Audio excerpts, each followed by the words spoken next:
Hello everyone, welcome back to Win Academy. This is Jeevan Jaiswal and we will discuss about Raigarh रियासत।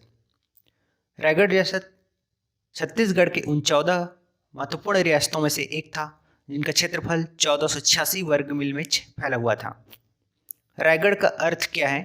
देखिए, सबसे पहले समझते हैं कि रायगढ़ मतलब क्या होता है। रायगढ़ मतलब राय मतलब एक कटीला पेड़ होता है और किला का मतलब गढ़ मतलब किला होता है। तो रायगढ़ का अर्थ इसी शब्द से बना हुआ है।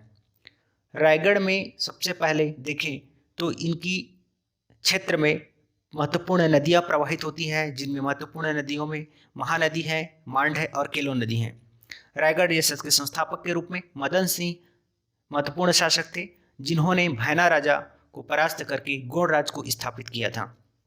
मदन सिंह वही मदन सिंह थे जिनके संबंध त्रिभुवन साय से संबंधित था, जो कि त्रिभुवन साय फुलझर राजा थे और उन्हीं का भांजा था मदन सिंह, और इन्होंने ही राजगौड़ की स्थापित किया था।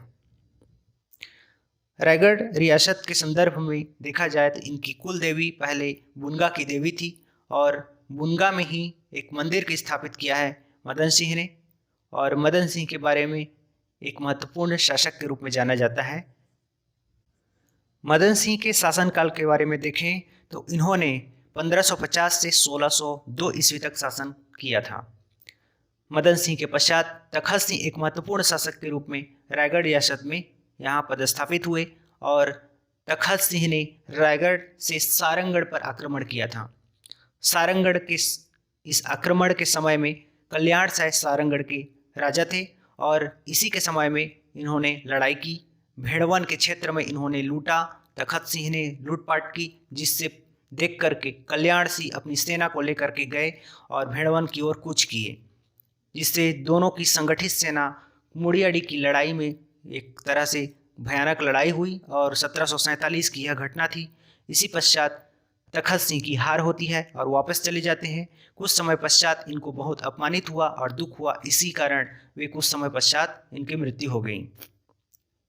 तखत सिंह की इस घटना के पश्चात देखें तो दीप सिंह एक शासक के रूप में आए रायगढ़ के रियासत में और 1750 से 1783 ईस्वी तक इन्होंने शासन किया। दीप सिंह के पश्चात जुआर सिंह एक महत्वपूर्ण शासक थे, बड़े शक्तिशाली शासक थे, जो कि रायगढ़ रियासत में पदस्थापित हुए शासक के रूप में, और इन्होंने 1783 से 1824 ईस्वी तक शासन किया।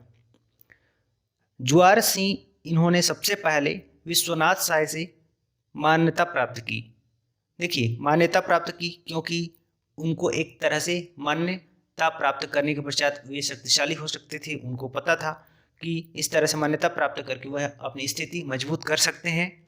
इसीलिए विश्वनाथ साय, जो कि सारंगढ़ रियासत के शासक थे, विश्वनाथ साय से इन्होंने 10,000 रुपये पहले दिया। 10,000 रुपये दे करके मान्यता प्राप्त की। उसके कुछ समय पश्चात 1791 में जुआर सिंह ने सारंगढ़ पर आक्रमण कर दिया। सारंगढ़ पर आक्रमण कर दिया और यह युद्ध भयानक साबित हुआ, क्योंकि जुआर सिंह ने सारंगढ़ के विरुद्ध आक्रमण में 18 गढ़ के राजाओं को भी शामिल किया था। 18 गढ़ मतलब कि उन 18 गढ़ों को जिसमें वे सारंगढ़ भी शामिल थे, जिनमें सारंगढ़ के विरुद्ध उन्होंने एक तरह से गढ़ के और शासकों को भी उन्होंने साथ मिलाया और सारंगढ़ पे आक्रमण किया। और सारंगढ़ में लगभग 18 दिनों तक सारंगढ़ के किले को घेर रखा था, लेकिन अंततः देखा तो इन्होंने सफलता प्राप्त नहीं की, किसी प्रकार की सफलता हासिल नहीं कर पाए और विशेष रूप से वह उसी तरह से वापस चले गए।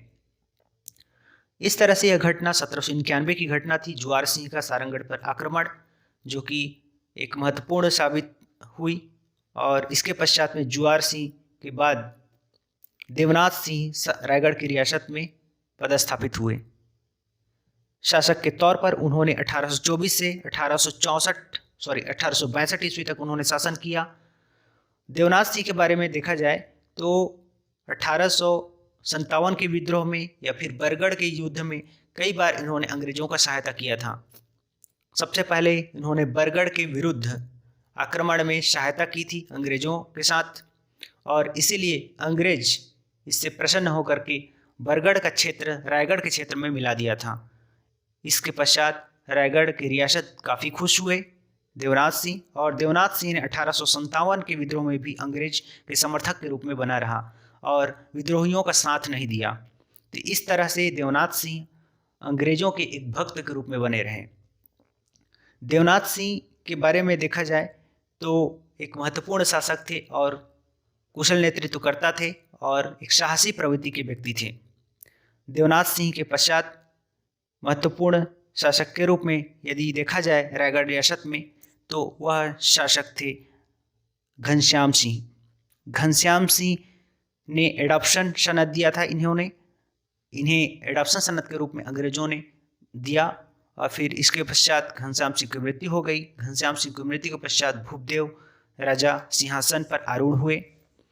भूपदेव राजा जो कि रायगढ़ रियासत में महत्वपूर्ण स्थान रखते थे और इन्हीं के शासनकाल में 1891 में रेलवे लाइन इस रायगढ़ रियासत को जोड़ा गया था और इसी के समय में टकोली की जो दरें थी 4000, उसे 5500 रुपये की टकोली इन्होंने बढ़ा दी गई थी अंग्रेजों ने।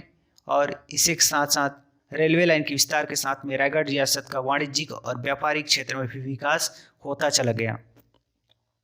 भूपदेव सिंह के बाद राजा नटवर सिंह आए। राजा नटवर सिंह एक महत्वपूर्ण व्यक्ति थे, बहुत आदर्श व्यक्ति थे।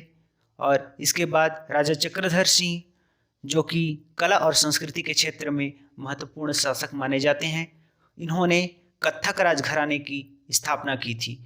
इन्हीं के बाद पूरे छत्तीसगढ़ ही नहीं पूरे भारतवर्ष में राजघराने को जाना गया, पहचाना गया और इनके नाम पर छत्तीसगढ़ शासन के द्वारा राजा चक्रधर सिंह सम्मान भी आयोजित किया जाता है, मतलब दिया जाता है। और राजा चक्रधर सिंह समारोह का आयोजन भी प्रतिवर्ष रायगढ़ में गणेशोत्सव के दौरान एक प्रकार से समारोह, भव्य समारोह का आयोजन किया जाता है। इसलिए यह एक तरीके से कहा जा सकता है कि महत्वपूर्ण है। और इसके बाद राजा ललित कुमार सिंह जो कि राजा चक्रधर सिंह के पुत्र थे और इन्होंने भूदान दिया रायगढ़ के क्षेत्र को विकास के लिए। राजा चक्रधर सिंह के बाद जो ललित सिंह ही थे कि इन्होंने भारत संघ में रायगढ़ रियासत का विलय किया था। रायगढ़ रियासत का भारत संघ में विलय किया था और यही अंतिम शासक हुए थे। तो इस प्रकार रायगढ़ रियासत एक पूरे भारतवर्ष में जाना गया और रायगढ़ रियासत को 20वीं सदी के उत्तरार्ध में एक तरह से कत्थक राजघराने के रूप में देखा गया और इसकी कीर्ति दूर दूर तक पहुंचती चली गई। इसलिए हम रायगढ़ रियासत को छत्तीसगढ़ के महत्वपूर्ण रियासतों में से एक समझते हैं, एक मानते हैं। और आज के लिए इतना ही डिस्कस करते हैं। आगे की अन्य भी रियासतों के बारे में हम डिस्कस करते जाएंगे और सभी रियासतों की चर्चा करेंगे। सो आज के लिए इतना ही। Thank you so much.